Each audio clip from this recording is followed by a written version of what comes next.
Então, pessoal, vamos dar continuidade aqui agora nesse vídeo com as atividades. Deixa eu verificar aqui para vocês pegarem aí o módulo, certo? Então, no módulo 4, vocês já estão aí, né? Com ele em mãos para a gente poder darmos sequência. Então, à medida, né, que eu vou explicando, deixa eu só abrir aqui, vocês vão aí realizando esta atividade, as atividades. Então, é importante não só fazer as atividades, entender, né, o que é cada questão, o que está sendo explicado. E aí a gente vai dar continuidade falando da formação das palavras. Então, lá no módulo 3, a gente já falou, não foi um pouco de sufixação, né, que é aquela questão da derivação das palavras que vêm de outra. Deixa eu abrir aqui, a internet não está legal. Isso, abriu.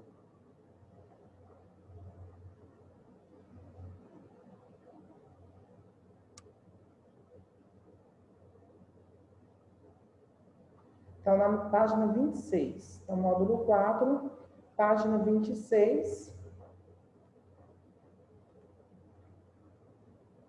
Então, processos de formação de palavras, polissemia. Então, leia o trava-língua e em seguida responda ao que é pedido. Lalá, Lelé e Lili e suas filhas. Lalá, Lelé e Lili e suas netas. Lalá, Lelé e Leali, Lelali, Lelá, Lelé. Peraí, acho que eu estou travando a língua, tá vendo? Não, trava a língua mesmo. Lalá, Lelé, Lili e suas filhas. Lalá, Lelé, Lili e suas netas. Lelalá, Lelalé e Lelali e suas bisnetas.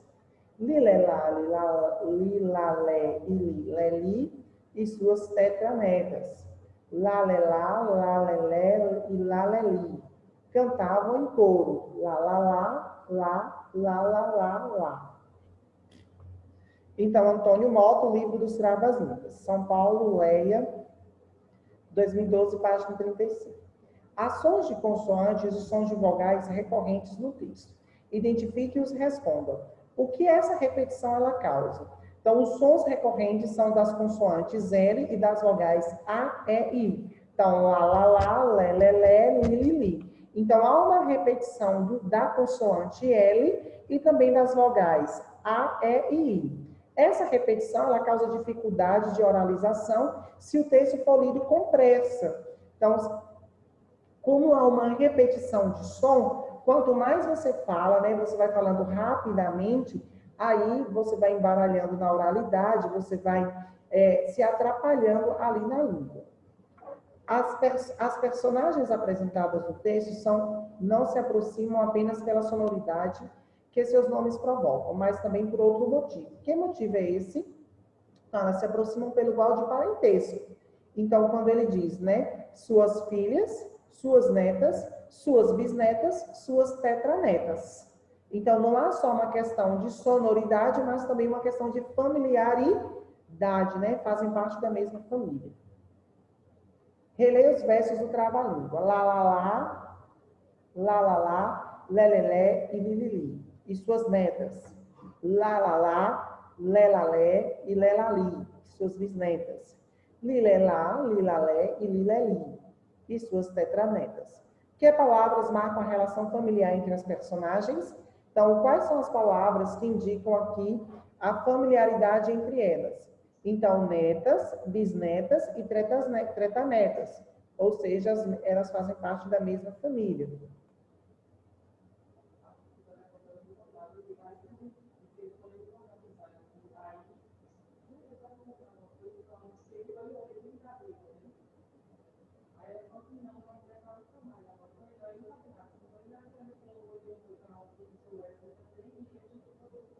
Ela não me respondeu, não.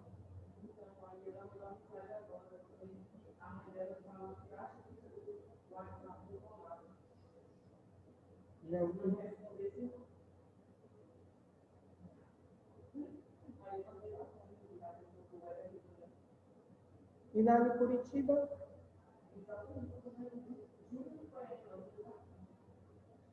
Só ia depois do dia 20, já vai estar quase acabando. Eu acho que se Bel tivesse com as provas prontas, Júlia deveria fazer as provas.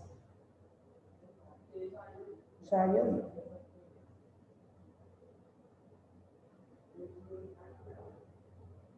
É um perigo isso. Ave Maria. Quem é tentando vai saber se...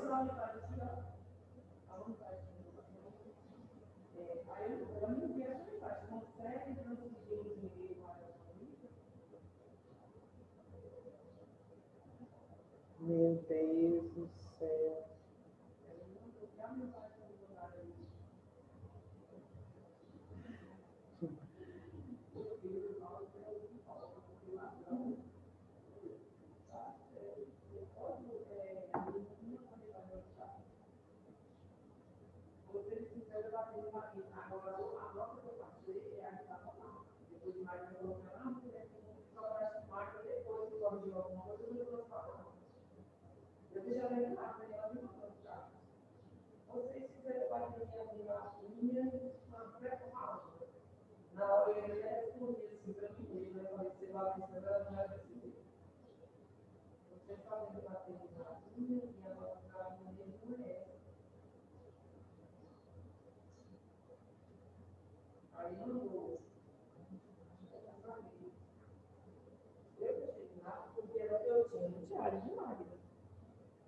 Não, e ela bateu errada, porque aqui nós falamos com ela que a Aline, Magda vai passar uma atividade, você não se preocupa. Ela falou, pois é, ela só foi a única que ela perdeu.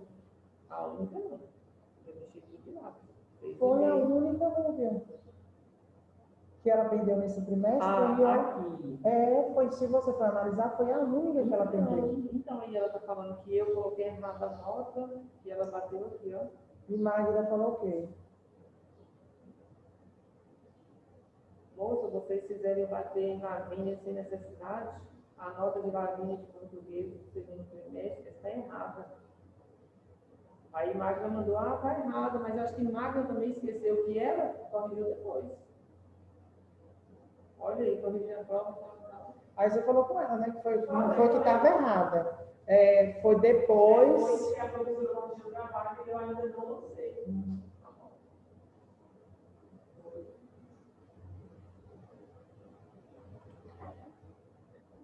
Questão B. Pensando na forma como as palavras são constituídas, o que há em comum entre os termos que você apresentou como a resposta no item A? Então, netas, bisnetas e tretanetas. Então, em todas as palavras, elas foram formadas a partir da palavra neta. Tá vendo? Então, todas essas palavras, elas foram escritas, né, construídas a partir dessa palavra neta aqui. A internet aqui tá horrível, mas vamos seguir. Essa parte fixa comum...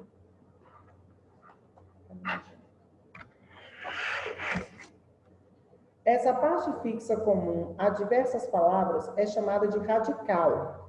Quando a palavra é formada por apenas um radical, tem-se o processo de derivação.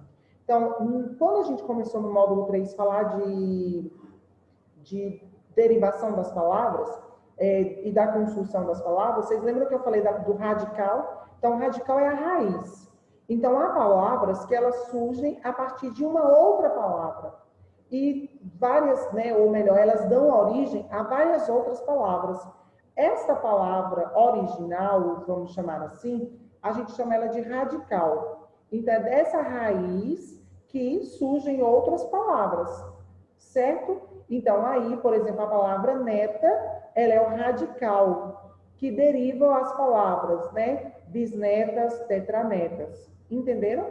Então, bisnetas e tretanetas, elas são derivadas da onde? Do radical neta. Verdadeiro ou falso? As palavras neta, bisnetas e tretanetas foram acrescentadas terminações? Não. A bisneta foi acrescentado um segmento antes do radical. Sim, bis. Tá vendo? Então, lembram que eu falei lá de sufixo e de prefixo? Quando a gente falou de sufixação, é aquilo que vem depois. Então, bisneta. Observe que neta aqui, ó, neta aqui é o radical, o bis foi acrescentado antes. E teve o quê? Derivou-se a palavra bisneta. Foram acrescentados segmentos antes do radical das 3 palavras. Sim, então nós temos bisnetas, tetranetas. Então, prefixo, o que é o prefixo? É a partícula que aparece antes de uma forma base ou de um radical. Então, prefixo é aquilo que vem antes do radical. Já o sufixo, ele aparece depois do radical, com relação ao sentido daquilo que foi acrescido ao radical. Então, eu tenho um radical da palavra. Aí, aquilo que vem, por exemplo, se é uma palavra derivada, que ela veio de uma outra palavra, eu vou separar o radical e eu vou ter o que vem antes é prefixo e o que vem depois é sufixo. Então, a derivação da palavra, ela pode ocorrer por prefixação, aquilo que é acrescentado antes, ou por sufixação, aquilo que é acrescentado depois. Deu para entender? Então, as palavras, algumas palavras, elas são derivadas de outras palavras, e essa derivação, ela pode ser por prefixação, que é prefixo, o que vem antes, e por sufixação, aquilo que vem depois. Então, qual a diferença de sentido entre neta e bisneta? Neta é filha. Neta, filha de filha ou de filho, em relação aos avós, e bisnetas é filha de neto ou de neta de alguém, né? Então, a neta é a filha ou filho do filho ou filha, e bisneta é a filha ou filho do neto ou neta de alguém, certo? Por exemplo, meus filhos são bisnetos da minha avó. Meus filhos ainda têm bisa, graças a Deus. Então, leia outro trava-língua. Meus filhos têm 2 bisas, tanto do meu lado de mãe como do meu lado de pai. Eles têm 2 bisas. Só não tem biso, mas... Então, leia outro trava-língua. Mandei os sapatos ao sapateiro para solar e sobressolar. Para tornar sobressolar, que ele é bom sobressolador, será. Antônio Novo, livro dos Trava-Línguas, São Paulo, Leia 2012, página 36. No primeiro verso, há 2 palavras do mesmo radical. Quais são elas? Mandei os sapatos ao sapateiro. Então, sapato, sapateiro. Então, observe que nós temos, tanto em sapato como em sapateiro, o mesmo radical. Sapate, né? Aí, no caso, começando aqui. Tá vendo? Nessas 2 palavras, a gente tem o mesmo radical. Qual a diferença de sentido entre as palavras que destacou na resposta do item? A primeira palavra se refere a um objeto e a segunda a profissão de fazer, arrumar sapatos. Então, sapato é o objeto, sapateiro é a profissão de uma pessoa, né? É um trabalhador. Você conhece outras palavras terminadas em eiro, nas quais essa terminação adquire a mesma função que em sapateiro?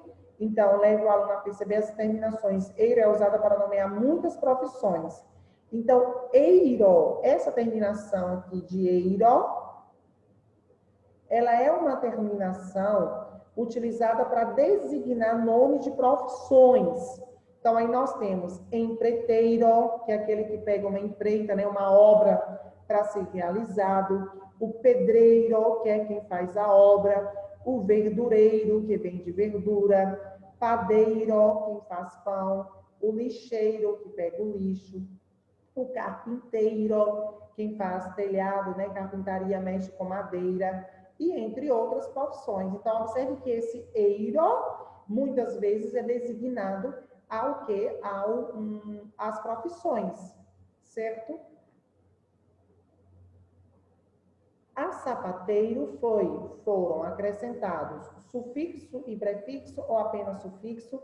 Apenas o sufixo eiro, né? Então, a resposta é apenas sufixo. Então, sapates, o sa, o pa e o te, é o que? O radical da palavra. Foi acrescentado eiro como sufixo aqui. Pesquise o sentido das palavras solar e sobressolar. Ambas se associam a que? Explique. A sola, visto que solar significa colocar a sola, e sobressolar, colocar novas solas. Então, a sola, né? Elas estão se associando à sola. Visto que solar significa colocar a sola. Então, quando diz solar, não está se falando de energia solar, não do sol, não. Quando fala de solar, está se falando de colocar a sola. E sobressolar significa colocar novas solas. Com a palavra sobressolador foi formada. Como a palavra sobressolador foi formada? Justifique sua resposta. Foi formada com o acréscimo de prefixo e de sufixo. Sobre e do. Então, sobre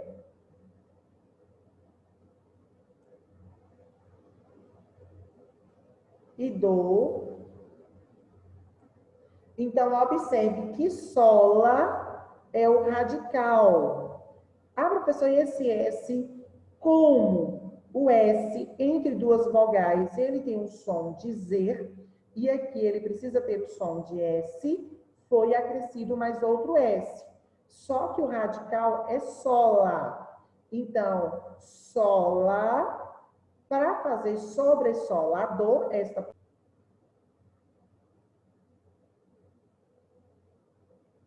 continua? Eu acho que continua, né? A minha internet caiu, desculpa, porque eu acredito que foi minha internet que caiu. Eu acredito que deva continuar. Vamos, né? Eu vou continuar aqui para fazer o teste, certo?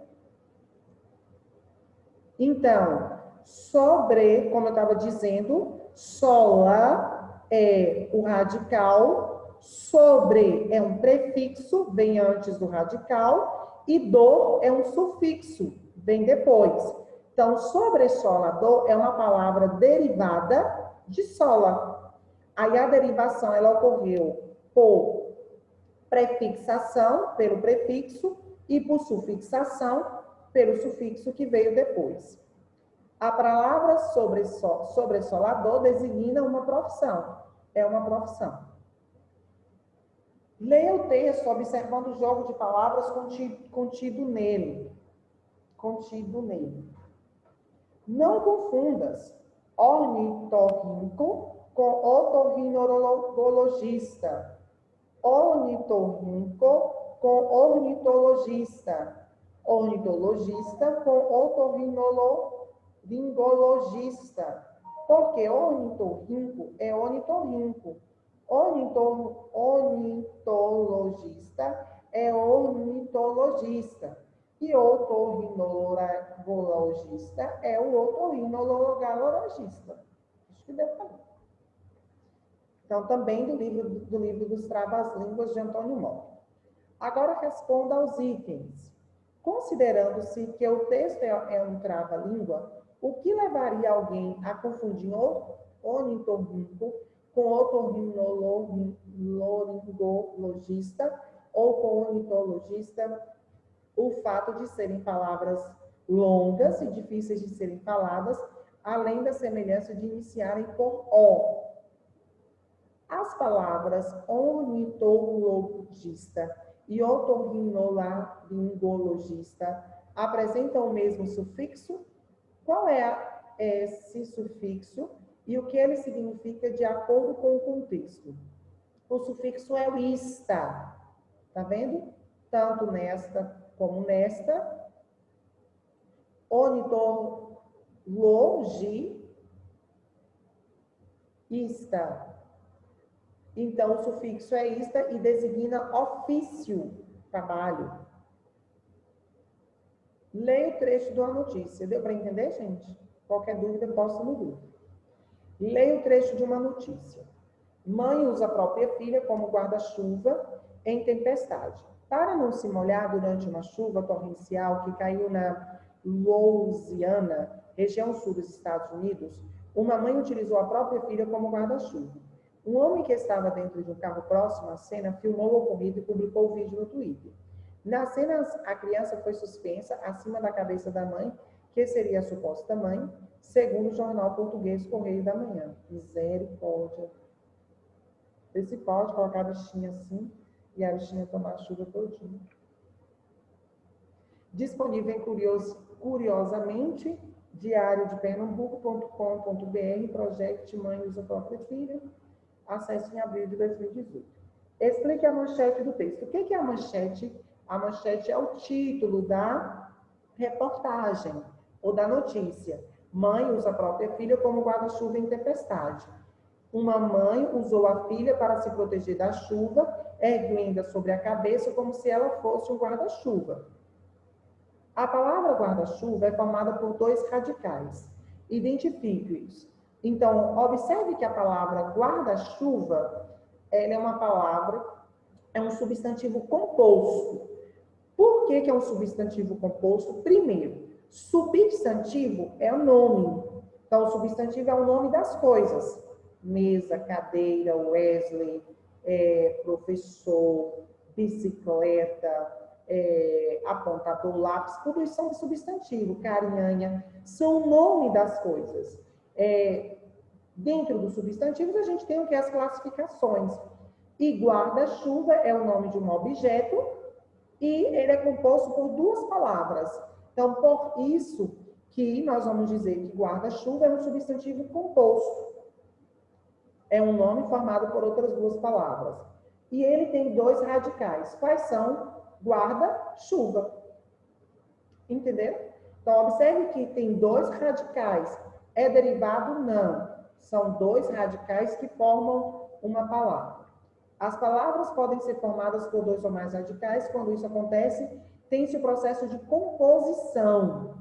Com a ajuda do professor, crie novas palavras com a forma guarda, usando com mais radicais. Então, nós temos guarda-costas, guarda-roupa, guarda-sol, né? E várias outras palavras aí que podem ser criadas a partir de guarda. Agora leia o texto e responda às questões que seguem.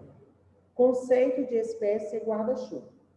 Espécie e guarda-chuva é o termo que se designa as espécies com a sua proteção, ajudam a proteger de forma indireta outras espécies que usam o mesmo habitat. O termo foi introduzido por Frankel e Sowell em 1981. Este conceito está muitas vezes associado aos conceitos de espécie bandeira e espécie chuva. Então, espécie guarda-chuva, né, é a maneira como uma espécie de animal ela protege as outras espécies. Marque com o X a resposta correta. É possível afirmar que guarda-chuva, segundo o texto, são objetos que obstruem a passagem dos animais? Não. São espécies que protegem outras espécies. Correto. Como o professor leia a fonte do texto e responda. Em que área do conhecimento a palavra guarda-chuva é usada no sentido sinalizado em A? Então, disponível em Knoten, Net, Ciência, Terra, Biologia, Espécie e Guarda-chuva. Então, a palavra guarda-chuva aqui, ela não foi utilizada para designar o objeto em si de guarda-chuva, mas a um fenômeno que acontece. Então, aí é ligado ao que é a biologia. Esse significado de guarda-chuva, que né, são espécies que protegem outras espécies, é um significado da biologia. Podemos dizer que a palavra guarda-chuva, conceituada no texto, tem o mesmo sentido do texto da questão 6? Não. No texto da questão 6, a palavra foi usada para designar o objeto que usamos no dia a dia para nos protegermos da chuva. Leia. Palavras que apresentam sentidos diferentes são chamadas de polissêmicas. Leia o trecho típico dos contos clássicos. Então, a polissemia são palavras que têm a mesma escrita, são escritas da mesma forma, porém, ela tem sentidos diferentes, né? Então, por exemplo, a palavra guarda-chuva, que é um objeto, né, que nós conhecemos como objeto que pode nos defender da chuva, só que também guarda-chuva é um fenômeno que acontece na natureza de uma espécie proteger as outras espécies. Era uma vez um reino muito, muito distante, onde morava uma menina bela e meia. Essa garota era muito pobre. Agora leio o verbete. Reino, reino separado, um país ou estado governado por um rei ou rainha. É um reino. Dizemos também reino com o sentido de mundo, reino da fantasia. Nas ciências, reino também é como chamamos cada uma das divisões da natureza: reino animal, reino vegetal e reino mineral. Caldas Oliette, dicionário escolar da língua portuguesa. Então, observe que a palavra reino pode designar a um estado ou a um país que tem por governador o reinado, né? Tem um rei que governa. Pode ter também um sentido figurado na questão do mundo, né? Do mundo de fantasia, como a gente vai ver na literatura, e no sentido de ciências é o que? É o conjunto, né, das divisões aí naturais que a gente tem na nossa natureza. Qual é das entradas do verbete se refere ao uso do reino do textual? A entrada 2, que é essa entrada aqui, sentido figurado. Pode ser que os alunos, né, sinalizem a resposta 1, considerando que existe um reinado no lugar. Mas é o 2, que é a fantasia, né, quando ela diz que era uma vez um reino muito, muito distante. Não está se falando de um país, está se falando de fantasia, né, aí da história. A palavra reino pode ter um sentido diferente e ser aplicada às ciências, à biologia. Que sentido é esse? É o sentido do 3. Reino é também como chamamos cada uma das divisões da natureza. Podemos dizer que a palavra reino ela é polissêmica? Explique. Sim, pois ela apresenta vários significados. Então, a polissemia é uma palavra, né, que ela não tem só um significado. Ela tem vários significados, certo? Então, aí realizam essas atividades até a página 30. Qualquer dúvida, vocês podem sinalizar e chamar aqui, certo? Eu espero que quando a internet caiu não tenha cortado e eu perdido o meu vídeo, né? Mas que a gente tenha conseguido aí concluir todas as atividades. Qualquer dúvida me chama aqui. Quando vocês concluírem, sinalize, porque se houver tempo, eu vou ainda postar outras atividades.